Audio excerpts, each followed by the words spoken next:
agar setiap muslim dan muslimah menghidupkan malamnya. Dan fahami baik-baik, kalau kemuliaan seorang mukmin ada di sholat malamnya. Apapun yang kita inginkan, kita bisa dapatkan di sholat malam itu. Kayak misalnya, kita ingin dipenuhi hajat kita, berdoa kepada Allah Subhanahu Wa Taala, bisa. Atau ya, kita ingin diselesaikan permasalahan yang sedang kita hadapi, juga bisa. Ya. Atau kita ingin menambah derajat kita di surga, supaya lebih tinggi derajatnya, juga bisa.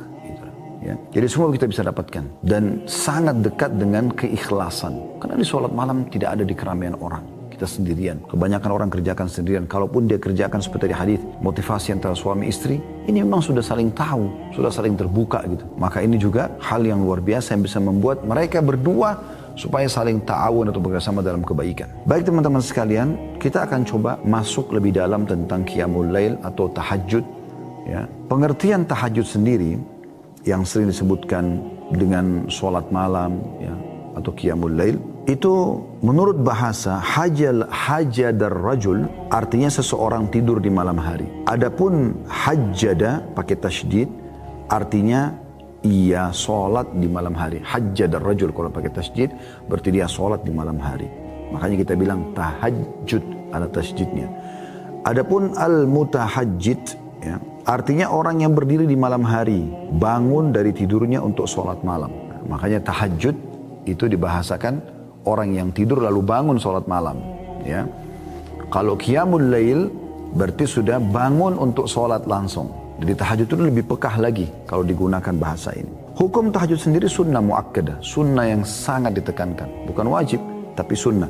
Cuma memang sangat ditekankan. Dan perlu kami ingatkan kembali teman-teman sekalian, banyak di antara muslimin selalu berdalih. Mereka mengatakan itu kan cuma sunnah. Maka mereka bersembunyi di bahasa ini ya, supaya mereka tidak mengerjakannya. Akhi dan ukhti, sholat tahajud, sholat duha, sholat qabliyah, sholat ba'diyah, ya, sholat wudu, sholat taubat, sholat istikharah. Ini semua sholat tasbih, sholat sunnah, tapi juga dianjurkan. Dan ini adalah manfaatnya besar sekali. Karena kata Nabi SAW, dia akan bisa membantu kalau ada sholat wajib kita yang kurang pada hari kiamat. Sebagaimana dalam hadis sahih, kata Nabi SAW, awal amal dihisab hari kiamat bagi seseorang adalah sholatnya. Kalau sholatnya baik, maka beruntunglah dia. Ya. Dalam riwayat lain akan membantu amal-amal yang lain, dan kalau kurang atau rusak maka rugilah dia. Dalam riwayat lain akan mengganggu amal-amal yang lain. Lalu kata Nabi SAW adalah dalam riwayat lain ditambahkan juga, kalau seandainya amal sholat wajibnya ada yang kurang, Allah Subhanahu Wa Taala berfirman kepada para malaikat, ya, lihat sholat-sholat sunnahnya. Kalau ada, sempurnakan sholat wajibnya. Sempurnakan sholat wajibnya. Jadi dia berfungsi untuk membantu sholat wajib. Sebagaimana juga kata Nabi SAW, itu berlaku pada semua amal. Maksudnya puasa sunnah, Senin, Kamis, Ayyamul Bid membantu sholat puasa Ramadan kalau ada yang kurang. Sedekah yang kita keluarkan bisa membantu zakat, ya, umrah bisa membantu haji. Selain daripada itu juga ada hadis yang lain yang mulia sekali. Kata Nabi SAW, Allah SWT berfirman, la yazalu abdun yataqarrabu ilai bin nawafil hatta uhibbu. Seorang hamba terus dekatkan diri kepadaku dengan amal-amal sunnah. Kalau amal wajib sudah bukan pilihan. Amal sunnah ini memang pilihan. Tapi kalau seorang hamba, kata Allah SWT, terus mendekatkan diri kepadaku dengan amal-amal sunnah, hatta uhibbu, sampai akhirnya aku mencintainya. Fa iza ahbabtu kuntu lahu sam'un yabsuru ya alladhi yasma'u bihi. Kalau aku sudah mencintai dia, aku akan menjadi pendengaran yang digunakan untuk mendengar. Maksudnya aku akan kontrol pendengaran dia sehingga tidak dengar kecuali yang baik saja gitu. Wa basaru alladhi yabsuru bihi, dan penglihatan yang digunakan untuk melihat, wa yaduhu alladhi yabtushu bihi, dan tangannya yang digunakan untuk menjama, wa rijlu alladhi yamshi alaihi, dan kaki yang digunakan untuk melangkah. Jadi banyak sekali manfaatnya. Jangan karena sunnah ya, kemudian semua amal sunnah enggak usah. Lalu sampai kapan Anda tidak mau kerjakan yang sunnah? Pertanyaan sederhana, kenapa? Dan kenapa haramkan diri dari sunnah seperti ini? Salat ini ditetapkan berdasarkan Al-Quran dan sunnah ya.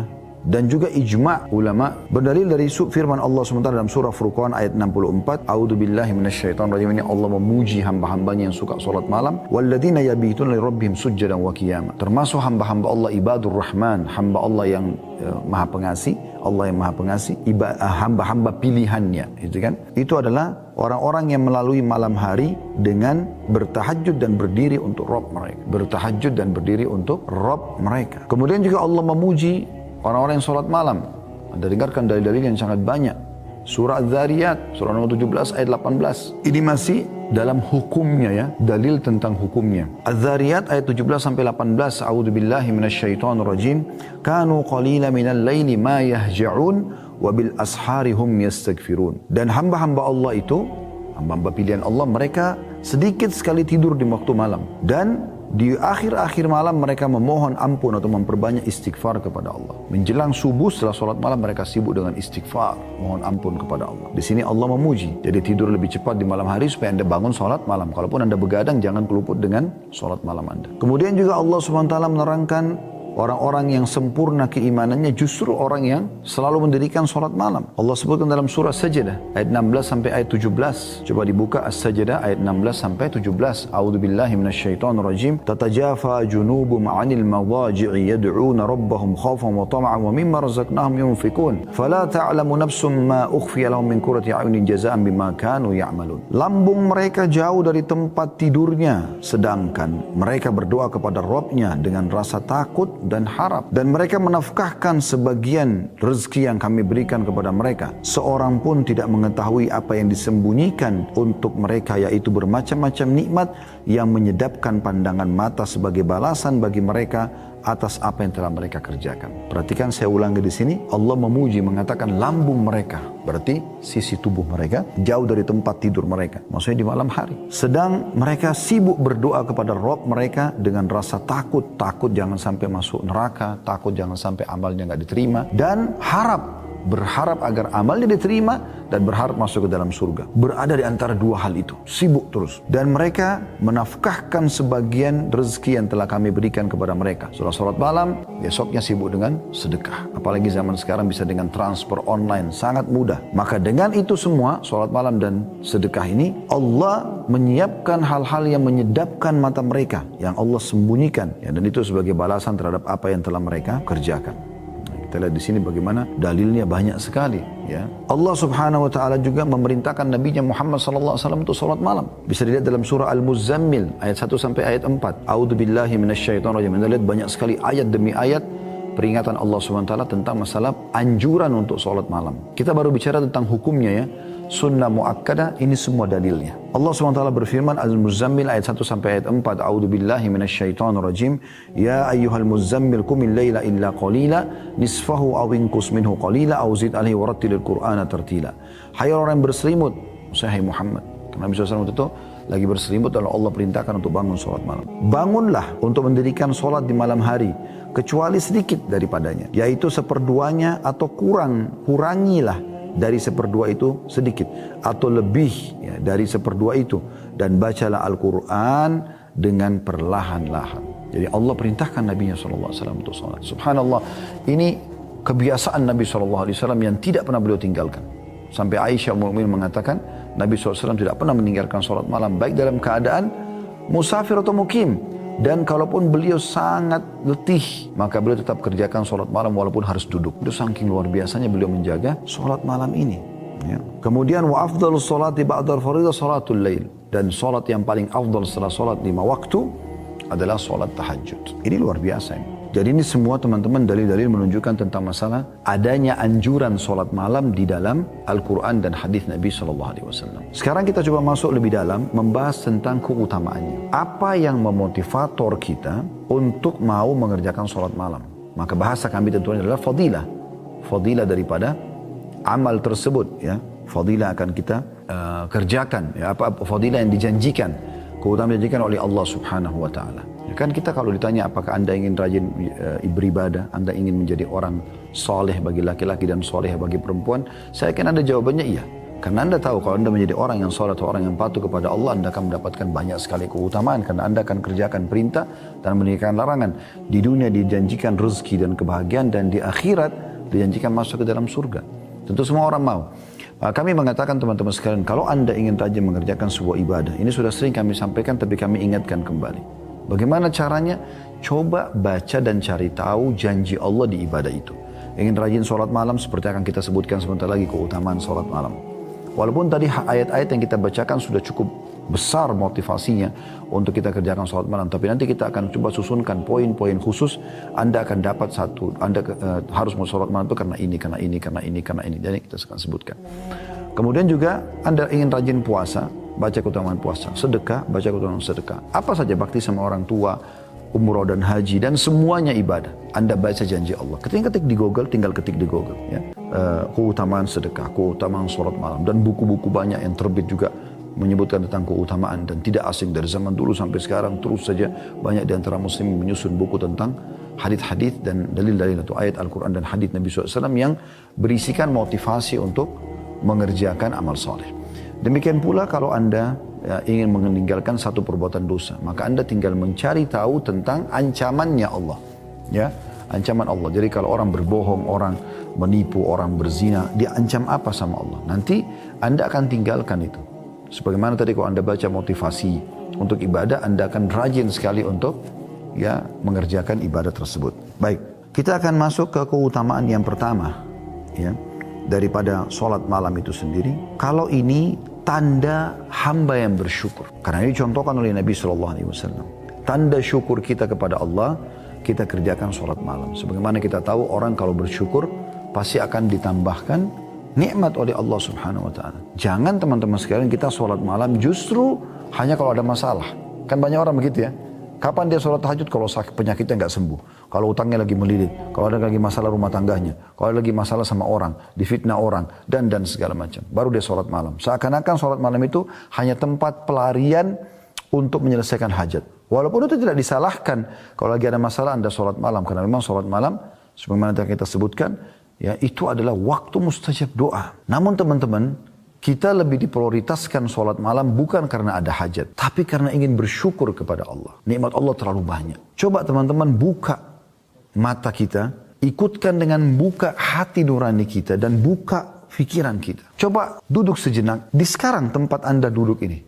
Perhatikan di sekitar Anda sekarang. Coba Anda sekarang ikuti pengajian ini, lihat di sekitar Anda. Yang sedang depan Anda meja, kursi, mungkin ada yang sedang di ruangan AC, Anda gunakan fasilitas komputer, dengarkan ceramah ini misalnya, atau handphone yang Anda pegang. Mungkin di dekat Anda, di meja Anda ada minuman, ada snack, makanan sambil dengar pengajian. Ya. Pakaian yang Anda pakai, anggota tubuh Anda yang masih sempurna, jari-jari bisa digerakkan, mata masih bisa melihat, telinga masih bisa mendengar, mulut masih bisa mengucap, ya. Kemudian kaki Anda, anggota tubuh Anda masih berfungsi baik, oksigen yang bisa dihirup oleh hidung, mata yang masih bisa menangkap cahaya sehingga bisa terpantul untuk kita lihat sekarang apa yang ada di depan kita. Telinga kita masih normal, masih bisa mendengarkan ya intonasi suara dan seterusnya. Ini aja teman-teman sudah luar biasa nikmat Allah. Luar biasa. Dan ini semua Allah kasih gratis. Makanya Allah berfirman dalam salah satu ayat dalam Al-Quran, A'udzubillahi minasyaitonirrajim, wa in ta'uddu ni'matallahi la tuhsuha. Kalau kalian mau coba-coba hitung nikmat Allah, kalian tidak akan mampu. Tidak akan mampu sama sekali. Berapa banyak orang teman-teman sekalian yang matanya sudah buta. Dia berharap bisa melihat langit ini, bumi ini. Anda dari lahir sampai sekarang, umur 20, 30, 40, 50 tahun, 60 tahun masih bisa gunakan mata Anda melihat. Tiap hari kita buka mata sudah bisa lihat semua. Warna-warni, ya, pemandangan, segala macam hal. Ini nikmat yang tidak bisa dihitung. Berapa banyak orang yang tuli berharap bisa mendengarkan apa yang sedang orang ucapkan depan mata dia. Orang teriak-teriak pun tidak bisa dia dengar. Anda bisa dengar apa yang orang ucapkan. Dari pujian Anda bersyukur. Dari ancaman pun Anda berhati-hati akhirnya. Berapa banyak orang yang bisu, tidak bisa ngomong. Mereka sulit untuk mengungkapkan kata-kata. Bukankah kita Alhamdulillah, Masya Allah, bisa mengucapkan kata-kata sesuka kita? Tinggal kita kontrol ucapkan yang baik dan jangan ucapkan yang buruk. Saya subhanallah tadi sebelum pengajian duduk sebentar duduk di atas meja. Sambil melihat di sekitar. Saya tidak tahu ada poin yang akan saya singgung di bahasan ini. Tapi saya tiba-tiba merenung gitu. Bisa duduk, makan apa yang kita mau makan, minum yang kita mau minum, bisa ngobrol, bisa melihat, bisa mendengar. Nikmat Allah luar biasa gitu, luar biasa. Dan memang nikmat ini jauh lebih banyak Allah berikan kepada hamba daripada cobaan. Cobaan datang sedikit sekali dalam hidup kita. Coba pertemukan teman-teman antara nikmat Allah yang melimpah dengan cobaan yang datang kepada hidup. Anda akan temukan ini jomplang sekali antara langit dan bumi. Nikmat banyak sekali, cobaan sedikit sekali. Kita 1 tahun 365 hari nggak pernah sakit, ya, sehat, tiba-tiba kita sakit. Tahun depan seminggu, demam, flu. Mungkin Anda 40 tahun, 50 tahun selalu merasakan nikmat. Sekali Allah coba ujian dengan mungkin beberapa kali Anda sedikit lapar. Maka cobaan itu sedikit hanya untuk melihat hamba ini diuji. Terima nggak sih? Sebagaimana kalau nikmat saya berikan, maka mereka terima nggak kalau cobaan saya kasih? Jadi ini poin pertama kenapa kita sholat malam. Agar kita bersyukur kepada Allah. Dan dengan bersyukur berarti nikmat akan ditambah. Indah sekali itu teman-teman sekalian di malam hari yang hening. Ya. Anda bangun, coba zikir kepada Allah subhanahu wa ta'ala. Renungi ini baik-baik. Anda bangun, Anda renungi. Anda bangun malam, Anda tenang tenangkan diri, zikir kepada Allah SWT, baca doa. Kami pernah ajarkan dan kami ingatkan kembali, kata Nabi SAW, siapa yang terbangun di tengah malam lalu dia membaca la ilaha illallah wahdahu la syarikalah lahul mulku wa lahul hamdu wa huwa ala kulli syai'in qadir, subhanallah walhamdulillah wa la ilaha illallah Allahu akbar wa la haula wa la quwata illa billahil aliyil azim, Allahumma gfirli. Anda kalau baca ini, kata Nabi SAW, maka Allah akan mengampuni dosa-dosanya yang telah lalu. Ngantuk sedikit, baik Anda lawan, Anda coba bangun kamar mandi, Anda cuci tangan dulu 3 kali sunnahnya Nabi SAW, lalu Anda wudu. Doa tadi itu, kalau Anda baca juga dalam riwayat lain dikatakan, siapa yang membaca zikir pada saat bangun tidur, maka akan diijabah kalau dia berdoa dan akan diterima kalau dia sholat. La ilallah wahdahu la syarika lahul mulku wa lahul hamdu wa huwa ala kulli syai'in qadir. Subhanallah alhamdulillah wa la ilaha illallah Allahu akbar wa la haula wa la quwata illa billahil aliyil azim, Allahumma gfirli. Jadi kalau Anda baca itu, Anda kalau berdoa diterima doanya. Kalau sholat diterima sholatnya. Dan dosanya diampuni yang lalu. Coba Anda bayangkan bagaimana. Wudu dengan tenang, ikhlaskan niat kepada Allah, tebahkan sejadah Anda, pakai mukena Anda kalau Anda wanita. Lalu Anda pakai baju yang terbaik, semprotkan minyak wangi antara Anda dengan Tuhan Anda, di tubuh, di pakaian Anda, di sejadah Anda. Kemudian niatkan ikhlas kepada Allah SWT. Bisa minum air dulu 1 gelas. Minta, ya Allah ikhlaskan niatku, aku ingin sholat untukmu. Lalu Anda sholat. Coba lakukan sholat terindah yang pernah Anda lakukan. Semua penuh dengan tumaknina, ketenangan. Allahu Akbar. Baca iftitah dengan tenang. Atur nafas Anda. Wajjahtu wajhiya lilladzi fataras samawati wal arda hanifan muslima wa ma ana minal musyrikin. Aku mengarahkan wajahku kepada pencipta langit dan bumi ini. Dan aku berpegang pada agama Islam yang lurus ini. Menyerahkan diri kepadanya. Dan aku bukan termasuk orang musyrik. Inna salati wa nusuki wa mahyaya wa mamati lillahi rabbil alamin. Sesungguhnya ibadah-ibadahku, kehidupanku, sembelihanku untuk Allah Tuhan alam semesta. La syarika lahu wa bidzalika umirtu wa ana minal muslimin. Tidak ada sekutu bersamanya. Dan begitulah aku diperintahkan dan aku termasuk orang yang menyerahkan diri. A'udzu billahi minasyaitonir rajim. Bismillahirrahmanirrahim. Aku berlindung kepada Allah dari syaitan yang terajam atau terkutuk, dengan menyebut nama Allah yang maha pengasih lagi maha penyayang. Alhamdulillahi rabbil alamin. Segala puji dan puja bagi Allah Tuhan alam semesta. Ar-Rahmanir-Rahim. Zat yang maha pengasih lagi maha penyayang. Maliki yaumiddin.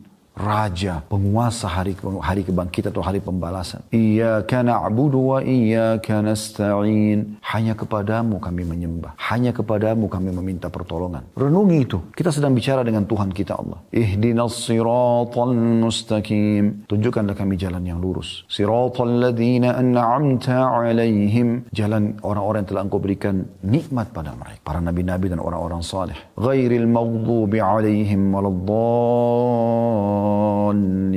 Bukan orang yang kau murkahi dan bukan juga orang yang sesat. Kata Ibnu Abbas, bukan Yahudi, bukan Nasrani. Kalau Anda bilang, amin. Pilih surah yang paling mudah buat Anda dulu. Al-Ikhlas misalnya. Bismillahirrahmanirrahim. Dengan menyebut nama Allah yang maha pengasih lagi maha penyayang. Qul huwallahu ahad. Katakanlah Allah itu Esa. Allahus samad. Allah yang bergantung segala sesuatu padanya. Lam yalid wa lam yulad. Tidak beranak dan tidak diperanakkan. Wa lam yakul lahu kufuwan ahad. Dan dia juga tidak membutuhkan pada siapapun. Tenangkan diri dulu. Allahu Akbar. Ruku. Sudah tenang? Subhana rabbiyal azim. Maha suci Tuhanku yang maha agung. Subhana rabbiyal azim. Maha suci Tuhanku yang maha agung. Tidak usah dibaca bahasa Indonesianya, tapi renungi maknanya di sini. Subhana rabbiyal azim. Maha suci Tuhanku yang maha agung. Itu aja dulu, 3 kali. Nanti bertahap Anda bisa naikkan. Masih banyak zikir ruku. Ada subhana rabbiyal azim wa bihamdi. Ada subuhun kuddusun rabbul malaikati war ruh. Ada subhana dzil jabaruti wal malakuti wal kibriyai wal azamah. Ada subhanakallahumma wa bihamdika Allahumma gfirli. Ada Allahumma laka raka'tu wa bika amantu wa laka aslamtu. Raka'a sam'i wa basari wa lahmi wa dami wa idhmi mustaqalla bihi qadami. Anda pilih satu saja, subhana rabbil azim dari 3 kali. Sami Allahu liman hamidah. Dengan pelan-pelan, tenang. Allah telah mendengar siapa yang memujinya. Lalu kita baca, Rabbana walakal hamd. Wahai Tuhan kami segala puji bagimu. Mil'us samawati wa mil'ul ard. Puji-pujian itu memenuhi langit dan bumi. Wa mil'u ma syi'ta min syai'in ba'd. Dan sepenuh yang engkau inginkan. Jadi kita memuji Allah luar biasa. Di antara riwayat lain juga kita disunnahkan membaca, Hamdan kathiran tayyiban mubarakan fi. Puji-pujian yang banyak, yang penuh dengan berkah. Puji-pujian yang banyak, yang baik dan penuh dengan berkah. Pernah ada sahabat baca ini pada saat Nabi SAW mengatakan Sami Allahu liman hamida. Maka sahabat ini mengatakan hamdan kathiran tayyiban mubarakan fi. Setelah salam kata Nabi SAW, siapa tadi yang mengucapkan itu? Nabi kagum. Kata orang itu, saya Rasulullah. Kata Nabi SAW, tadi aku diperlihatkan oleh Allah Subhanahu Wa Taala beberapa malaikat yang berlumba-lumba mencatat apa yang kau ucapkan itu. Dan masih ada tentu zikir-zikir yang lain ya.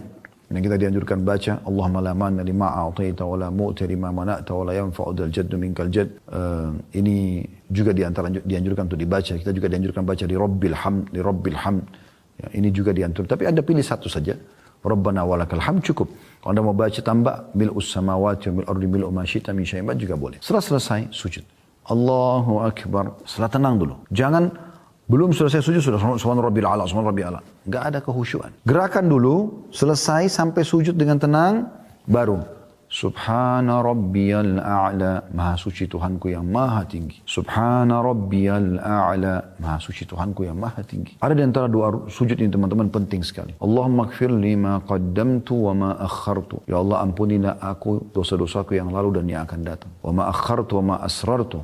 Allahumma gfir lima qaddamtu wa ma akhartu. Ya Allah ampunilah dosa-dosa yang dulu aku kerjakan dan mungkin yang aku kerjakan akan datang. Wa ma a'lantu wa ma asrartu, dan apa yang aku terang-terangi lakukan dan juga sembunyi-sembunyi. Wa ma asraftu, dan apa yang aku berlebihan. Wa ma anta a'lamu bihi minni, dan engkau lebih mengerti daripada aku. Kemudian juga ada doa yang kita anjurkan baca. Kalau anda bisa hafal tentunya bagus ini ya. Allahumma inni a'udhu biridhaka min sakhatik. Ya Allah aku berharap dengan ridhamu agar diselamatkan dari semua murkamu. Allahumma inni a'udhu biridhaka min sakhatik wa bi mu'afatika min uqubatik, dan dari maafmu dari hukumanmu. Fabika minka la uhsi thana'an 'alaika anta kama athnaita 'ala nafsik, dan aku memujimu ya. Maaf masih ada lagi ya. Allahumma inni a'udzu biridhaka min sakhatik wa bi mu'afatika min uqubatik.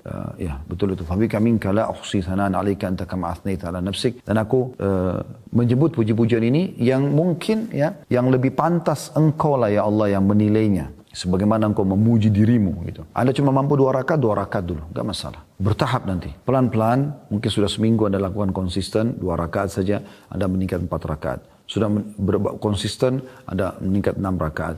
Setelah itu 8 rakaat. Kemudian setelah itu Anda coba tambah witir dengan 1. Sudah bagus konsisten, witirnya 3, jadi hanya lengkap 11. Setelah itu Anda tinggal komitmen saja. Konsisten menjaga istiqamah sampai Anda wafat. Nanti kalau Anda mau lebih berjuang berjalan waktu, biasanya Allah kasih kita kemudahan-kemudahan ya.